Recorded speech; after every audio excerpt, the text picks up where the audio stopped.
Danny, 3-1 defeat tonight. What's your thoughts on the performance? I think the standard is we got beat by the better side. They were sharper than us tonight. They looked livelier than us. The unfortunate thing was that despite the fact that I thought they were a better side than us tonight, the goals were actually massively avoidable from our perspective. The first one, we decided to kick left for some reason. We'd had some success from goal kicks down the right side. We changed it, and then that leads to a couple of passages of play which then lead to the goal. And then to be able to pick up a ball and throw it that easily inside the pitch in our defensive third is just not good enough.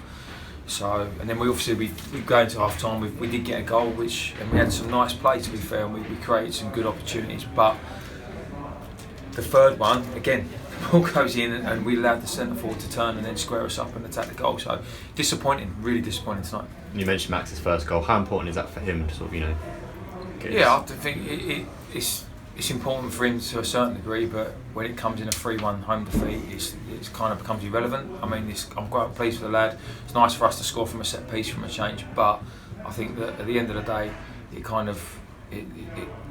does it paper. I don't even think it even papers over cracks, to be fair. It was quite wet windy out there today. Do you think that affected the performance at all? No, I don't think so. I think we showed when we were patient and we were calm, when we got the ball down and we did play, that we were more than capable of going toe to toe with them. But it was those clinical decisions in those areas that they were better than us today.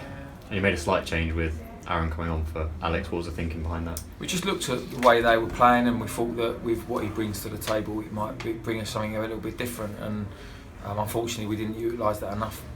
And there was a few injuries by the looks of it, with the wet and windy conditions. Any updates on sort of their fitness? No, I don't think we did have any injuries. No.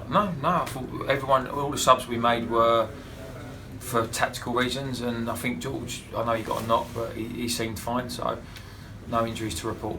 And Jake obviously came back onto the pitch after his injury. How important is that for him to sort of get back onto the... Yeah, I mean, he's a massive asset to the team. I think tonight he probably tried a little bit too hard and there was times when he could have lent it a little bit easier. And I mean, it was summed up tonight when we had opportunities to deliver. We had overloads at the far post. We had opportunities to deliver crosses. We denied the cross, or we tried to shoot. And it was just the overall decision making was poor all round. And what we just said in the dressing room, we have to be honest, and I'm not going to try and hide behind any excuses, that when it comes to those crucial moments, we weren't good enough tonight. And despite that result, we move on now to Chesterfield away. How important is it to get that behind us and look ahead? Yeah, I mean, we've talked about, obviously, I mean, statistically, if you win every other game, you have a very good season. But we want to try and build some momentum, and I think when you've got a young squad, sometimes that's where that naivety does come in. And obviously we go to Chesterfield, and the automatic assumption will be they've only won one game and whatnot. But they're a massive club, Chesterfield, and it's going to be tough Saturday. But we've got to go there, and we've got to dust ourselves down, and it's gone now. We've got to work towards Chesterfield.